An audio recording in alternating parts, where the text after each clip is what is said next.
अंग्रेज़ी की कहावत है precaution is better than cure, और इसी कहावत की वजह से ये मेरे साथ पंडित जी हैं, पंडित राकेश जी। इन्होंने एहतियात बरती और पाकिस्तान की तरफ से की गई आर्टिलरी शेलिंग में खुद को भी बचाया और अपने घर के कुल 8 लोगों को बचाया। ये परिवार राजौरी का रहने वाला है। असल जगह का नाम मैं आपको नहीं बता सकता। इस जगह पर इन्हें ये शक था कि पाकिस्तान की तरफ से कभी भी शेलिंग की जा सकती है, और इसी को ध्यान में रखते हुए इन्होंने अपने एक अंडर कंस्ट्रक्शन मकान के बाथरूम कम्प्लेक्स के नीचे तैयार किए गए नए सेप्टिक टैंक को बंकर में तब्दील कर दिया। और तब्दील भी इस ढंग से किया कि आप मेरे पीछे देखेंगे कि ये जो बाथरूम कम्प्लेक्स नया बना, जिसे कि अभी इस्तेमाल नहीं किया जा रहा था, इसके नीचे सेफ्टी टैंक था, जहाँ इन्होंने गद्दे बिछाकर, पंखा लगाकर, लाइट का इंतज़ाम करके उसे बंकर के तौर पे तब्दील किया। और फिर इसके आगे पीछे इसको बहुत अच्छे ढंग से सैंड बैग रख के, ये लकड़ी के बड़े बड़े जो लट्ठे हैं इन्हें रख के, हर तरह का सख्त सामान रख के इसे आगे पीछे से भी मजबूत कर दिया। और यही एहतियात थी जिसकी वजह से आज पंडित जी व इनके घर के कुल 8 से 9 लोग जो हैं वो ज़िंदा बच पाए, क्योंकि यहीं से ठीक 50 मीटर दूर पाकिस्तान की तरफ से दागा गया एक हाई एक्सप्लोजिव आर्टिलरी शेल जो है वो आकर गिरा, जिसने इस पूरे इलाके में ज़बरदस्त तबाही मचाई।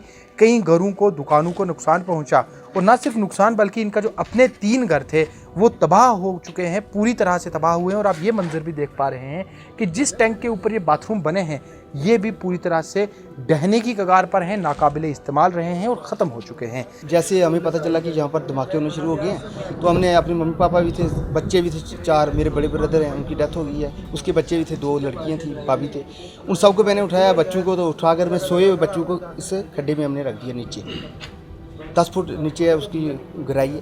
तो उसमें जैसे किया हमने, तो उसके बाद जैसे हम अंदर आए हैं तो 10 मिनट निकले होंगे सर, तो 10 मिनट के बाद हमें धमाके के बाद जैसे मैंने चादर को उसको ढकने की कोशिश की, जो खड्डे का हमारा छेद होता है उसको ढका, तो उसके बाद धमाके की आवाज़ आई। धमाके के बाद इतनी थी कि अगर शायद हम बाहर होते सर, तो शायद गोले की आवाज़ से हम उसके सीधे से, उसके मतलब लकड़ी से किसी से चीरे के साथ मरना नहीं था हमने, लेकिन उस धमाके से हमने पक्का मर जाना था सर, इतनी भयंकर आवाज़ थी उसकी। तो उस खड्डे के अंदर थोड़े से उसके, अगर हमने ये किया कि चलो उस भगवान का, ईश्वर का हम धन्यवाद करते हैं जिसने हमें ये घर के सदस्यों को बचाया, हमारे सभी परिवार को बचा लिया, तो ईश्वर का हम बहुत धन्यवाद करते हैं। साथ में चलो मोदी सरकार, मोदी जी का भी हम धन्यवाद करते हैं, क्योंकि मोदी जी भी, उन्होंने गरीबों के लिए भी काम किया जी। गरीबों के लिए जो बीपी वाले हैं, जिसके लिए मकान बनाए बेचारे, वो उनका भी हम धन्यवाद करते हैं। चलो देश के लिए उन्होंने भी किया, गलत उन्होंने भी कुछ नहीं किया, उन्होंने भी देश के लिए जो मिलिटेंट, जो हमारे 27-28 श्रीनगर के अंदर बेचारे जो लोग मारे गए हैं, उनकी भी रक्षा के लिए, उनके भी मतलब मुकाने के लिए उन्होंने थोड़ा सा मिलिटेंट के ऊपर किया। तो पाकिस्तान ने ये गंदी हरकत की है, हम उसको कहते हैं कि अभी बाज आ जाओ, तो नहीं तो इसके बाद बहुत बुरा नतीजा होगा सर।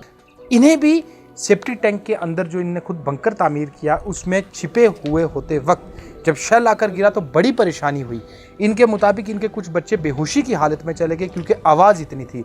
इनके अपने कानों में आवाज़ सुनाई देना कई घंटों तक बंद रही, लेकिन इस टैंक के अंदर छिपने से ये ज़िंदा हैं, क्योंकि अगर ये इसके अंदर ना होते और अपने घर के अंदर होते तो घर पूरी तरह से उस एक्सप्लोजिव शेल के फटने के बाद फैले स्प्लिंटर से छलनी हो चुका है।